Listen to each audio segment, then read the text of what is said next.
तृतीय अध्याय। सेनापतियों सहित महिषासुर का वध। जगदम्बा के श्री अंगों की कांति उदय काल के सहस्त्रों सूर्यों के समान है। वे लाल रंग की रेशमी साड़ी पहने हुए हैं। उनके गले में मुंडमाला शोभा पा रही है। दोनों स्तनों पर रक्त चंदन का लेप लगा है। वे अपने कर कमलों में जप, मालिका, विद्या और अभय तथा वर नामक मुद्राएं धारण किए हुए हैं। 3 नेत्रों से सुशोभित मुखारविंद की बड़ी शोभा हो रही है। उनके मस्तक पर चंद्रमा के साथ ही रत्नमय मुकुट बंधा है तथा वे कमल के आसन पर विराजमान हैं। ऐसी देवी को मैं भक्ति पूर्वक प्रणाम करती हूँ। ऋषि कहते हैं, जय माँ दुर्गे, जय माता दी, जय। दैत्यों की सेना को इस प्रकार तहस नहस होते देख महादैत्य सेनापति चिक्षुर क्रोध में भरकर अंबिका देवी से युद्ध करने के लिए आगे बढ़ा। वह असुर रणभूमि में देवी के ऊपर इस प्रकार बाणों की वर्षा करने लगा जैसे बादल मेरुगिरी के शिखर पर पानी की धार बरसा रहा हो। तब देवी ने अपने बाणों से उसके बाण समूह को अनायास ही काटकर उसके घोड़ों और सारथी को भी मार डाला। साथ ही उसके धनुष तथा अत्यंत ऊंची ध्वजा को भी तत्काल काट गिराया। धनुष कट जाने पर उसके अंगों को अपने बाणों से बींध डाला। धनुष, रथ, घोड़े और सारथी के नष्ट हो जाने पर वह असुर ढाल और तलवार लेकर देवी की ओर दौड़ा। उसने तीखी धार वाली तलवार से सिंह के मस्तक पर चोट करके देवी की भी बाईं भुजा में बड़े वेग से प्रहार किया। राजन, देवी की वहां पर पहुंचते ही वह तलवार टूट गई। फिर तो क्रोध से लाल आंखें करके उस राक्षस ने शूल हाथ में लिया और उसे उस महादैत्य ने भगवती भद्रकाली के ऊपर चलाया। वह शूल आकाश से गिरते हुए सूर्य मंडल की भांति अपने तेज से प्रज्वलित हो उठा। उस शूल को अपनी ओर आते देख देवी ने भी शूल का प्रहार किया। उससे राक्षस के शूल के सैकड़ों टुकड़े हो गए तथा साथ ही महादैत्य चिक्षुर की भी धज्जियां उड़ गईं। वह प्राणों से हाथ धो बैठा। महिषासुर के सेनापति उस महाप्रक्रमी चिक्षुर के मारे जाने पर देवताओं को पीड़ा देने वाला चामर हाथी पर चढ़कर आया। उसने भी देवी के ऊपर शक्ति का प्रहार किया, किंतु जगदम्बा ने उसे अपने हुंकार से ही आहत और निष्प्रभ करके तत्काल पृथ्वी पर गिरा दिया। शक्ति टूटकर गिरी हुई देख चामर को बड़ा क्रोध हुआ। अब उसने शूल चलाया, किंतु देवी ने भी उसे भी अपने बाणों द्वारा काट डाला। इतने में ही देवी का सिंह उछलकर हाथी के मस्तक पर चढ़ बैठा और उस दैत्य के साथ खूब जोर लगाकर बाण युद्ध करने लगा। वे दोनों लड़ते लड़ते हाथी से पृथ्वी पर आ गए और अत्यंत क्रोध में भरकर एक दूसरे पर बड़े भयंकर प्रहार करते हुए लड़ने लगे। तदंतर सिंह बड़े वेग से आकाश की ओर उछला और उधर से गिरते समय उसने पंजों की मार से चामर का सिर धड़ से अलग कर दिया। इसी प्रकार उदग्र भी शीला और वृक्ष आदि की मार खाकर रणभूमि में देवी के हाथों से मारा गया तथा कराल भी दांतों, मुक्कों और थप्पड़ों की चोट से धराशायी हो गया। क्रोध में भरी हुई देवी ने गदा की चोट से उद्धत का कचूमर निकाल डाला। भिंडीपाल से वास्कल को तथा बाणों से ताम्र तथा अंधक को मौत के घाट उतार दिया।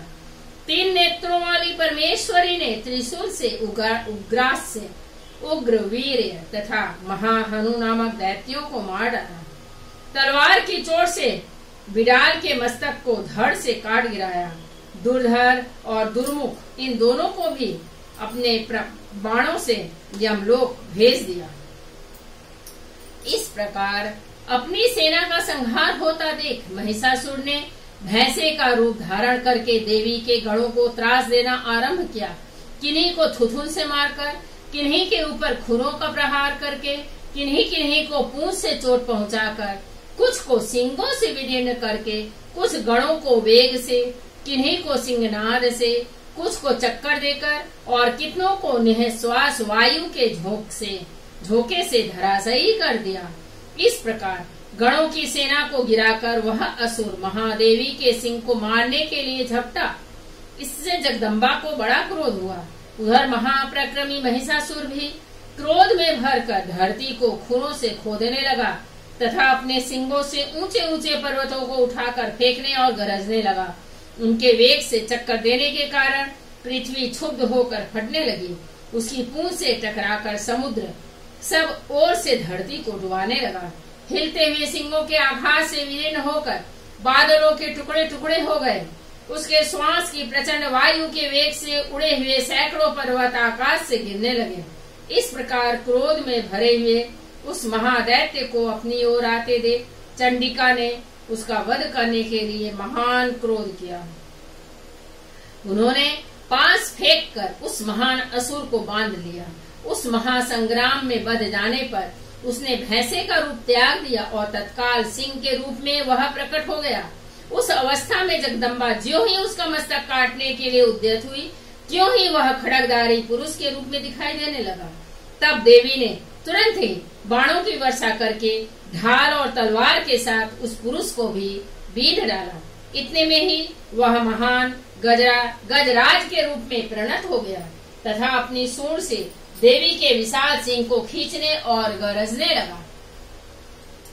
खींचते समय देवी ने तलवार से उसकी सूंड काट डाली।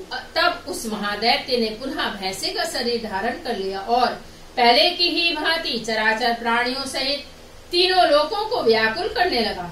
तब क्रोध में भरी हुई जगन माता चंडिका बारंबार उत्तम मधु का पान करने और लाल आंखें करके हंसने लगी। उधर वह बल और पराक्रम के मद से उन्मत्त हुआ राक्षस गरजने लगा और अपने सिंगों से चंडी के ऊपर पर्वतों को फेंकने लगा। उस समय देवी अपने बाणों के समूह को उसके फेंके हुए पर्वतों को चूर्ण करती हुई बोली। बोलते समय उनका मुख मधु के मद से लाल हो रहा था और वाणी लड़खड़ा रही थी। देवी ने कहा, ओ मूढ़, मैं जब तक मधु पीती हूँ तब तक तू क्षण भर के लिए खूब गर्ज ले। मेरे हाथों से यहीं तेरी मृत्यु हो जाने पर अब शीघ्र ही देवता भी गर्जना करेंगे। ऋषि कहते हैं, यूं कहकर देवी उछली और उस महादैत्य के ऊपर चढ़ गई। फिर अपने पैर से उसे दबाकर उन्होंने शूल से उसके कंठ में आघात किया। उनके पैर से दबा होने पर भी महिषासुर अपने मुख से दूसरे रूप में बाहर होने लगा। अभी आधे शरीर से ही वह बाहर निकलने पाया था कि देवी ने अपने प्रभाव से उसे रोक दिया। आधा निकला होने पर भी वह महादैत्य देवी से युद्ध करने लगा। तब देवी ने बहुत बड़ी तलवार से उसका मस्तक काट गिराया। फिर तो हाहाकार करती हुई दैत्यों की सारी सेना भाग गई तथा संपूर्ण देवता अत्यंत प्रसन्न हो गए।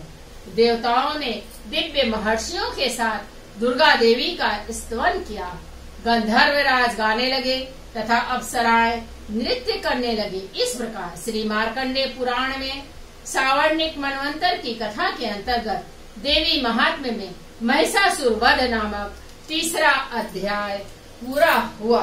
जय माँ दुर्गे, जय माँ दुर्गे शेरे वाली माँ, नमो नमः। जय बाबा भोलेनाथ, नमो नमः, नमो विष्णु, नमो विष्णु, नमो विष्णु, नमो नमः।